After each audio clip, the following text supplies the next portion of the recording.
धन एक स्त्री के तीन आश्रय तथा स्त्री पुरुषों के पारंपरिक व्यवहार का वर्णन।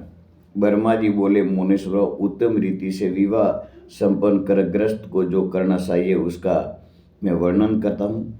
सर्वप्रथम ग्रस्त को उत्तम देश में ऐसा आश्रय ढूंढना चाहिए जहाँ वह अपने धन तथा स्त्री की भली भांति रक्षा कर सके। बिना आश्रय के इन दोनों की रक्षा नहीं हो सकती। ये दोनों धन एवं स्त्री त्रिवर्ग के हेतु हैं, इसीलिए इनकी प्रयत्न पूर्वक रक्षा अवश्य करनी चाहिए। पुरुष, स्थान और घर ये तीनों आश्रय कहलाते हैं। इन तीनों से धन आदि का रक्षण और अर्थोपार्जन होता है। कुलीन, नीतिमान, बुद्धिमान, सत्यवादी, विनयी, धर्मात्मा और दृढ़वर्ती पुरुष आश्रय के योग्य होता है। जहाँ धर्मात्मा पुरुष रहते हो ऐसे नगर अथवा ग्राम में निवास करना चाहिए। ऐसे स्थान में गुरुजनों की अनुमति लेकर अथवा उस ग्राम आदि में बसने वाले श्रेष्ठ जनों की सहमति प्राप्त कर रहने के लिए अविवादित स्थल में घर बनाना चाहिए, परंतु किसी पड़ोसी को कष्ट नहीं देना चाहिए। नगर के द्वारा शौक, यज्ञशाला, शिल्पियों के रहने के स्थान, जुआ खेलने तथा मांस मगादी बेचने के स्थान, पाखंडी और राजा के नौकरों के रहने के स्थान, देव मंदिर के मार्ग तथा राजमार्ग और राजा के महल, इन स्थानों से दूर रहने के लिए अपना घर बनाना चाहिए। सबसे मुख्य मार्ग वाला, उत्तम व्यवहार वाले लोगों से आवर्त तथा दुष्टों के निवास से दूर ऐसे स्थान में गृह का निर्माण करना चाहिए। गृह के भूमि की ढाल पूर्व अथवा उत्तर की ओर हो। रसोई घर, स्नान घर, गौशाला, अंतपुर तथा शयन कक्ष और पूजा घर आदि सब अलग अलग बनाए जाए।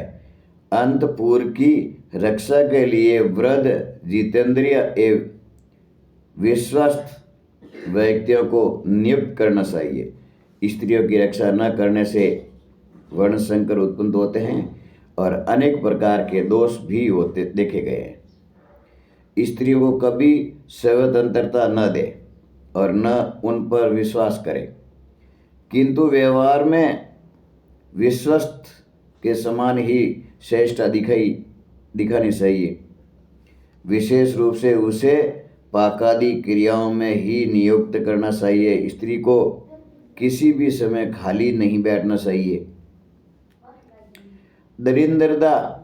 दरिद्रता, अति रूपवता, असत जनों का संग, स्वतंत्रता, पेयाई द्रव्य का पान करना तथा अभ्यक्ष भक्षण करना तथा कथा गोष्ठी आदि प्रिय लंघना, काम न करना, जादू टोना करने वाली भिक्षु की कुटिनी, दाई, नट्टी आदि दुष्ट स्त्रियों के संग ज्ञान यात्रा, निमंत्रण आदि में जाना, अत्यधिक तीर्थ यात्रा करना अथवा देवता के दर्शन के लिए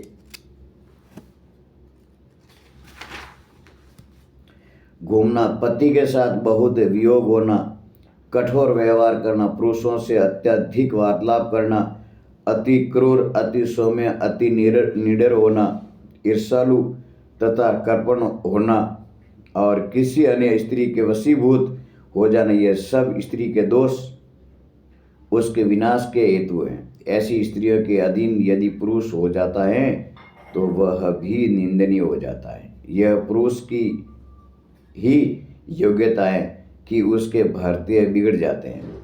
स्वामी यदि कुशल न हो तो भर्तृ और स्त्री बिगड़ जाते हैं। इसीलिए समय के अनुसार यथोचित रीति से ताड़न और शासन से जिस भांति हो उनकी रक्षा करनी चाहिए। नारी पुरुष का आधा शरीर है, उसके बिना धर्म क्रियाओं की साधना नहीं हो सकती।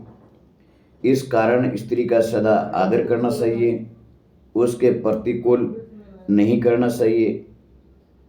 स्त्री के पतिव्रता होने के प्राय 3 कारण देखे जाते हैं। 1, पर पुरुष में विरक्ति।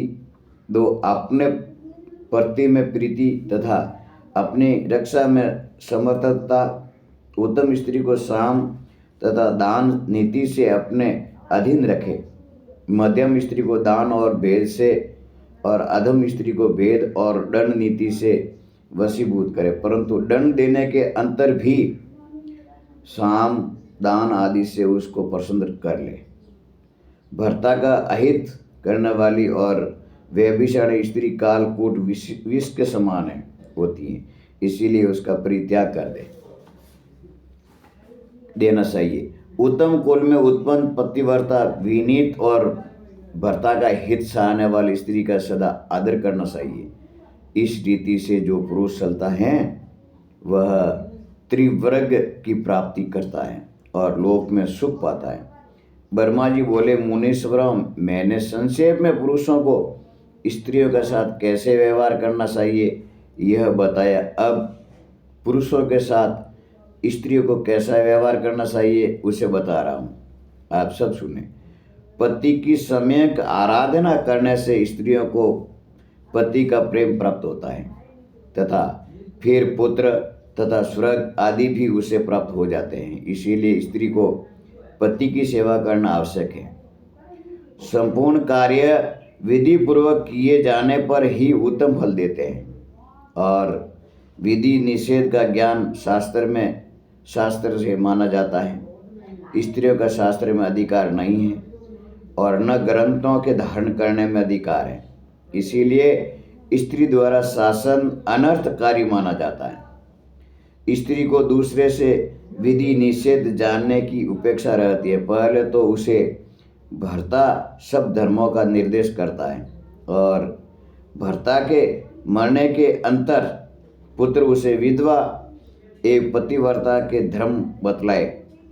बुद्धि के विकल्पों को छोड़कर अपने बड़े पुरुष जिस मार्ग पर चले हो उसी पर चलने में उसका सब प्रकार से कल्याण है। पतिव्रता स्त्री की ग्रस्त के धर्मों का मूल अध्याय 8-9। बोले श्यावर रामचंद्र भगवान की जय हो। संक्षिप्त पद भविष्य पुराण की गाथा है। स्त्री वरण।